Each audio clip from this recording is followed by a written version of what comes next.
I'm Katrina, and this is So and Tare. I'm going to talk about something that's affecting me right now. It always affects me, and it may affect you too. So, if you work full time and you homestead, so there you go. I work full time, and that means, especially in winter, like right now, things are very limited. I'm breeding rabbits behind me. Doing this on my phone, so I hope everything's like in focus, and not in focus, but it should be in focus, and all that. Basically, I came out here. I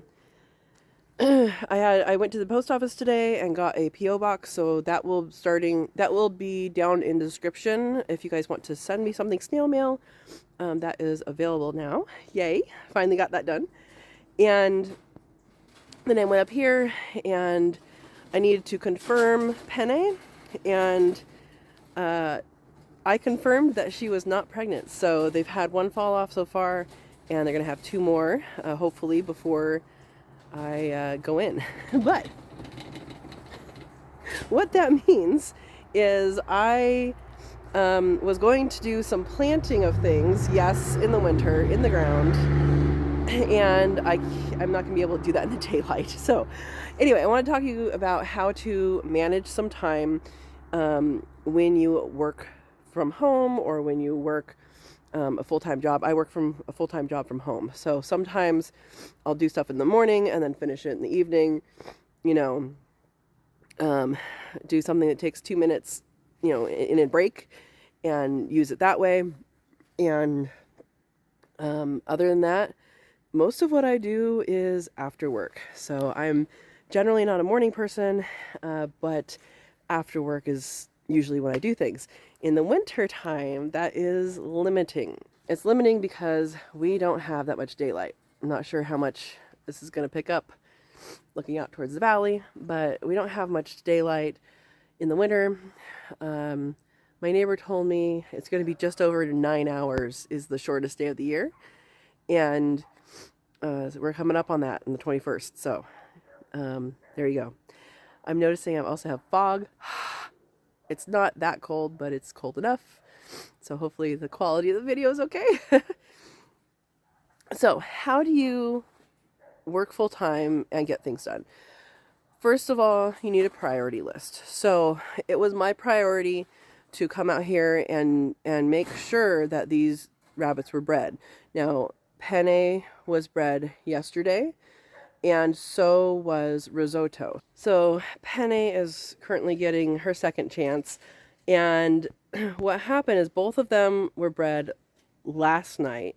I came out in the morning to check both of them, and it turned out that Risotto, who is over there, she didn't check as pregnant, and so they had 3 fall-offs, and hopefully she's pregnant again. Now that means I need to check them in the morning. So my plan was to check them back to back. I couldn't check her. You really want to do it like 12 to 24 hours kind of thing. Their bodies pretty much know like 8 to 12 hours whether or not they're pregnant, and it's just pretty cool. And so that kind of threw off my afternoon because I needed to check her now, tonight, because she was bred yesterday. So not getting stuff done is fine as long as you have a priority, you have your priorities. So number one is make a priority list. And even if it's not exactly a list, make sure it is something that like, okay, these are the important things. Breeding schedule is important. Okay. Watering the animals is important. Okay. Feeding the animals is important. It can go off a couple hours later. That is fine. So you have those priorities with the animals. You know which animals have more of a routine and which animals have less of a routine, and that is fine. Another thing is automatic. The more you can do automatic, the better. Right now, I don't have anything automatic set up for the rabbits. They will have an automatic water set up once it's done with winter. And the chickens have a humongous waterer, which is heated when the temperature goes cold enough. And they have a humongous feeder. So I know if I don't have to check in on them, I don't have to. I generally do. I at least say hi to them when I feed the rabbits. So that's something. So starting seeds is going to be a priority at some point. Right now it's not. The thing I was going to do is plant some plants that are in, little containers that I got from the nursery like a while ago. They're acclimated and everything, but it's okay. They don't have to go in right now. So priority list is number 1. Number 2, make sure when you do have time to use alarms. So something I do if I have a lot to get done is I allow myself a certain amount of time to get it done. If at some point it's not done, I move on to the next thing. And I'll come back and finish that later. And that encourages me to get my hands on more projects. And that makes you go back and finish it again. Because if you don't start a project, you're not going to finish it. So if I wait forever on one project and it doesn't even get done and I can't start the next project, there are some projects that you want to do this project before you go to the next project. But that is just a tip.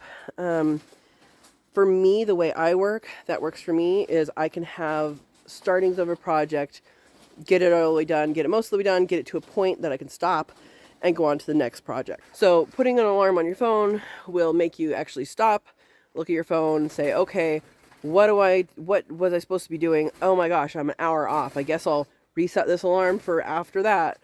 Or you skip it and say, I'm doing that tomorrow, and move on. So a lot of this is list making, and a lot of this is prioritizing. So those are the 2 main things that keeps me going with a full-time job. There are certain phone calls you have to make, and you just take time out of your day and you make up the time. That's what I'm able to do. And then, and then go on with your work and make it up. So that's what I'm able to do. I have an advantage because I do work from home, that if I need to go run out and do something like, oh my gosh, I forgot to X, Y, Z, whatever, then I can quickly go do that and come back. But that's really good. So, and then the third thing is to have automatic systems in place. So automatic systems include water, not right now because everything's frozen, right? But it does include water, and it could potentially include food depending on what you are doing and how many animals you have and all that. And keeping a schedule. So having alarms, putting on the calendar, all of that. On one of the lives we did recently, I'll try and figure out which one it was. I think it was like 2 weeks ago. I'll put a link up here. On one of those lives, we went through not all, but we went through a lot of things to schedule for. So things that you need to schedule for in your life. So right now, some of those things are breeding schedules, and when you are breeding, when they will have babies. So when to breed depends on when to harvest, right? If you know you're going to want to harvest at a certain time, or you're not going to want to harvest at a certain time, or maybe you don't want babies to come on Christmas, then you plan that out based on the end date and work your way back. And so that would be processing date or harvest date if you're doing vegetables. When things are born. So like quail and chickens too,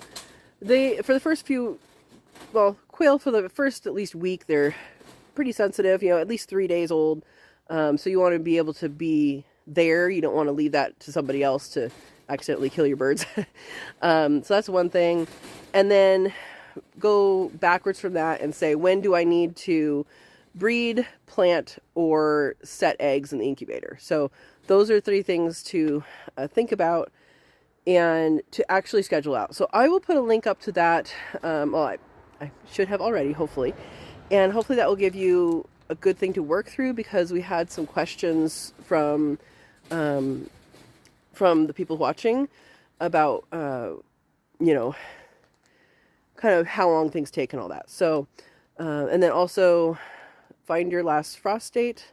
That's important. We're going to be getting ready for tomatoes and peppers soon. I know it seems really random, but this is how my brain works. it may be really random, but these are things that you need to keep in your head. And if these things don't stay in your head, put it on a list. Anytime it comes up in your brain, put it on a list somewhere.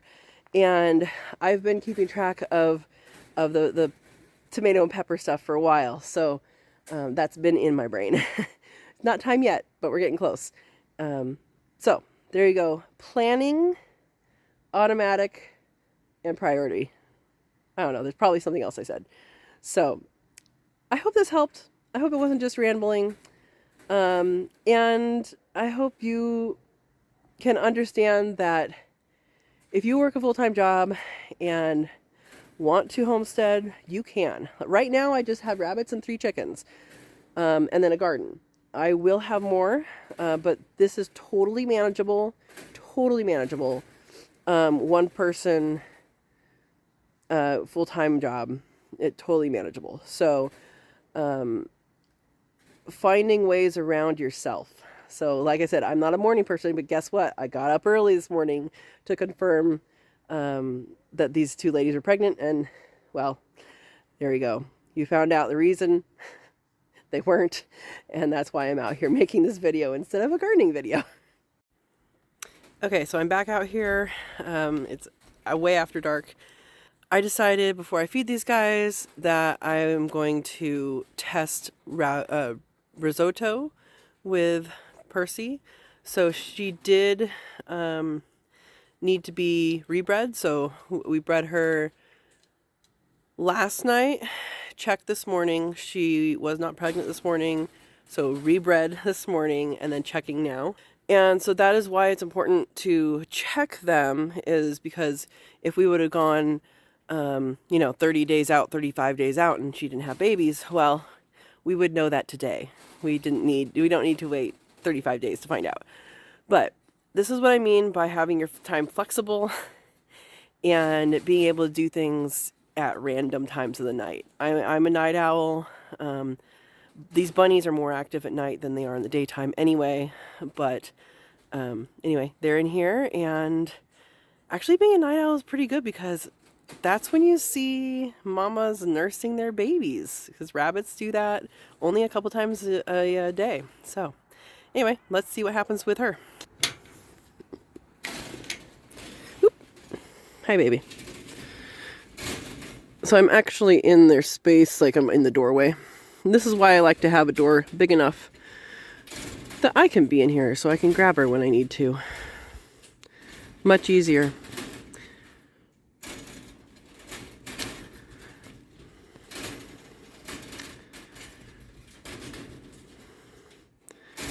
So what I'm looking for here for this, what I'm looking for with this is for her to reject him. And just because she's running around doesn't mean she's rejecting him. If he mounts her and she does not lift, then that is rejecting. So we tested that this morning. I didn't record it, but we tested it this morning. And when he mounted her, she did lift. And that means that she wasn't pregnant at the time. And so, hi, lady. Hi.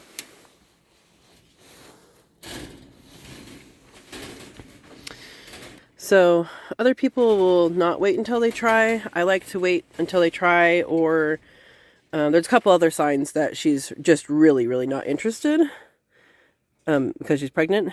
And I'll put a link up here to that video of why rejection can be a good thing. Thank you for watching. I hope you enjoyed this. Hit the like, subscribe if you liked it. And we're going to be doing some interesting things on this channel coming up. And thanks for watching. Have a wonderful day.